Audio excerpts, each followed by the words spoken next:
আসসালামু আলাইকুম। আমাদের দেশে একটা কমন প্রবলেম আছে জানেন? সেই প্রবলেমটা দর্শকদের মধ্যে যেমন আছে, একটা সময় বাংলাদেশের সিলেক্টরদের মধ্যেও ছিল। তা হচ্ছে ফরম্যাটটাকে গুলিয়ে ফেলা। আমরা টেস্টের সঙ্গে ওয়ানডে মিলিয়ে ফেলি, ওয়ানডের সঙ্গে টি-টোয়েন্টি মিলিয়ে ফেলি, আবার টি-টোয়েন্টির সঙ্গে টেস্টকে মিলিয়ে ফেলি। নাজমুল হোসেন শান্ত এই মুহূর্তে বাংলাদেশের ক্রিকেটের সবচেয়ে ট্রলড ক্যারেক্টার। আপনি তার টেস্ট কিংবা টি-টোয়েন্টি ফর্মের জন্য তাকে নিয়ে সমালোচনা করতে পারেন, সমালোচনা করার জায়গা আছে। কিন্তু আপনি যখন ওয়ানডে ক্রিকেট নিয়ে কথা বলবেন, ওয়ানডে ক্রিকেটে নাজমুল হোসেন শান্ত কিন্তু বাংলাদেশের সবচাইতে কনসিস্টেন্ট পারফর্মার। আমরা যদি গেল 2 বছর বা গেল 1 বছরের পারফরমেন্স বা পরিসংখ্যান পর্যালোচনা করি, তাহলে নাজমুল হোসেন শান্তই বাংলাদেশের সবচাইতে ধারাবাহিক পারফর্মার। এটা আমি বলছি না, এটা পরিসংখ্যান বলছে। পরিসংখ্যান কিন্তু কখনো মিথ্যে কথা বলে না। দেখেন, সাম্প্রতিক সময় সোশ্যাল মিডিয়াতে একটা ব্যাপার নিয়ে খুব কথা হয়েছে জুনায়েদ ইমরোজ সিদ্দিকীকে নিয়ে। জুনায়েদ সিদ্দিকী টি-টোয়েন্টি ক্রিকেটে ভালো টাচে ছিলেন, রানে ছিলেন, তারপরও তাকে সিলেক্টররা বাদ কেন দিয়েছিলেন? তাকে বাদ দিয়েছিলেন তার ওয়ানডে এবং তার টেস্টের ফর্ম খারাপের জন্য। এক্স্যাক্টলি, বাংলাদেশে একটা সময় এরকমও হয়েছে, আবার আমরা একটা সময় এরকমও দেখেছি যে এক ফরম্যাটে পারফর্ম করে আরেক ফরম্যাটের দলে সুযোগ পাচ্ছেন। শান্তর ক্ষেত্রে যে বিষয়টা উল্লেখযোগ্য যে দুইটা ফরম্যাটে টি-টোয়েন্টি এবং টেস্ট তার ফর্মের অবস্থা খুব বেশি ভালো না, কিন্তু ওয়ানডের পরিসংখ্যানটা সেটা কিন্তু কোনো মতে আপনি ফেলে দিতে পারবেন এবং সেটা বেস্ট পরিসংখ্যান।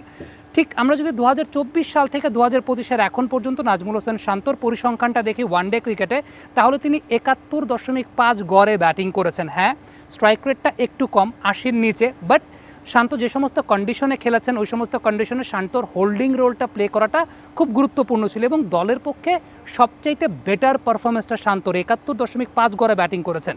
এবার যদি আমরা একটু পরিসংখ্যানটাকে আরেকটু উল্টে পাল্টে দেখি, তাহলে দেখবেন গেল 2 বছরে বাংলাদেশের হয়ে যে সমস্ত ব্যাটাররা ভালো পারফর্ম করেছেন, আমরা টপ 5 তালিকা যদি করি, এর মধ্যে সবচাইতে বেশি অ্যাভারেজটা কিন্তু নাজমুল হোসেন শান্তর। অর্থাৎ মাহমুদুল্লাহ রিয়াদ সবচেয়ে বেশি রান করেছেন, কিন্তু ইনিংস এবং রানের সংখ্যার হিসেবে আমরা যে গড়টা করি, সেই গড়ে নাজমুল হোসেন শান্তর গড়টা সবচাইতে বেশি এবং সেটা 71।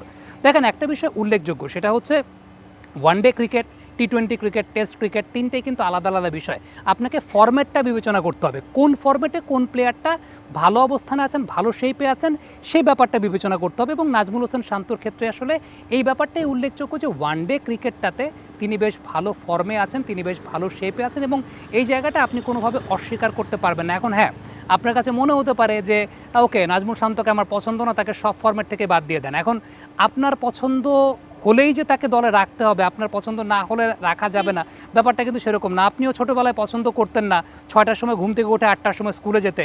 স্কুল কর্তৃপক্ষ কিন্তু 8টার স্কুল 9টার সময় শুরু করতো না, স্কুল কর্তৃপক্ষ লজিক অনুযায়ী চলতো। ঠিক তেমনিভাবে ওয়ানডে সেট আপের যে জায়গাটা, সেটাও কিন্তু লজিক অনুযায়ী চলবে। আমরা একটু ওয়ার্ল্ড ওয়াইড পরিসংখ্যানের জায়গাটার দিকে যদি লক্ষ্য করি, যে 2024 সাল থেকে এখন পর্যন্ত যে সমস্ত ক্যাপ্টেনরা পারফর্ম করেছেন, তাদের মধ্যে নাজমুল হোসেন শান্তর অ্যাভারেজটা আসলে কোন জায়গাটা আছে? হ্যারি ব্রুক সবচাইতে বেশি সংখ্যক অ্যাভারেজ নিয়ে শীর্ষে আছেন, তারপরে কিন্তু নাজমুল হোসেন শান্ত আছেন। অর্থাৎ ক্যাপ্টেন্সি করেছেন এই ধরনের ম্যাচগুলোতে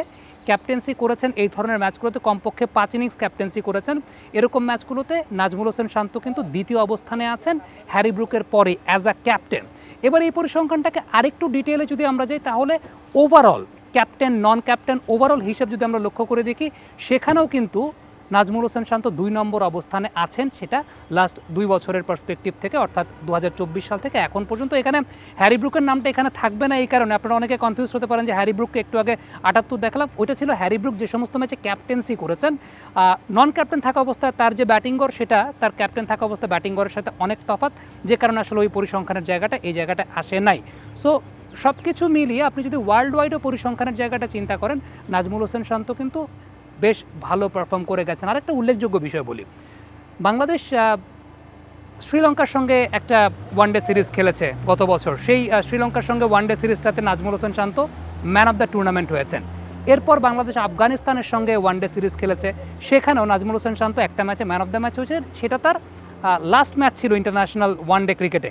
সো লাস্ট ম্যাচে যে প্লেয়ারটা ম্যান অফ দ্য ম্যাচ হয়েছেন, তার আগে যে প্লেয়ারটা ম্যান অফ দ্য সিরিজ হয়েছেন, তাকে আপনি আসলে কোন লজিকে বাদ দিতে বলবেন সেটা আমার মাথায় আসে না। পরিসংখ্যান কিন্তু কখনো মিথ্যা কথা বলে না, পরিসংখ্যান কিন্তু এই কথাটাই বলছে। সো ফ্যাক্টের জায়গাটা এইখানে। আমরা অনেক সময় দেখা যায় যে হাইপের বশবর্তী হয়ে সোশ্যাল মিডিয়া হাইপ, মানুষকে ট্রল করতে মজা লাগে, বাট বিবেচনা করা দরকার যে কোন ফরম্যাট নিয়ে আমরা কথা বলছি। সমালোচনা তো অবশ্যই তার টি-টোয়েন্টি এবং তার ওয়ানডের জায়গা নিয়ে, অবশ্যই টি-টোয়েন্টি এবং টেস্টের জায়গা নিয়ে সমালোচনা অবশ্যই হবে, বাট ওয়ানডে ক্রিকেটে তিনি বেস্ট শেপেই আছেন এখন পর্যন্ত, যেটা আমরা দেখতে পেয়েছি।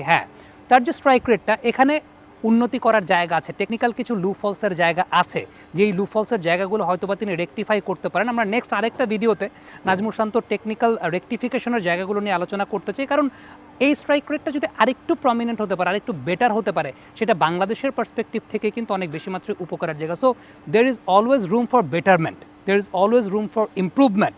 কিন্তু আপনি যদি একদম তার নাম দেখেই বলে দেন যে ওয়ানডে ক্রিকেটে তাকে বাদ দিয়ে দেওয়া যায় না, তাহলে আপনি আসলে বোকার স্বর্গে বসবাস করছেন, কারণ আপনি পরিসংখ্যান দেখেন না, আপনি জানেন না কি হচ্ছে, আপনি ফরম্যাট গুলিয়ে ফেলেন। ঠিক যে কারণে আপনি হয়তো বা একটা সময় বাংলাদেশের সিলেক্টরদেরকে ট্রল করতেন যে সিলেক্টররা এক ফরম্যাটের প্লেয়ারকে আরেক ফরম্যাটে খেলায়, আরেক ফরম্যাটে খারাপ খেললে আরেক ফরম্যাট থেকে বাদ দেয়। ঠিক সেই চিন্তা ভাবনার জায়গাটা আপনিও করছেন, একটু চিন্তা করে দেখেন। Thank you very much. Comment বক্সে আপনাদের মন্তব্য মতামত জানতে চাই।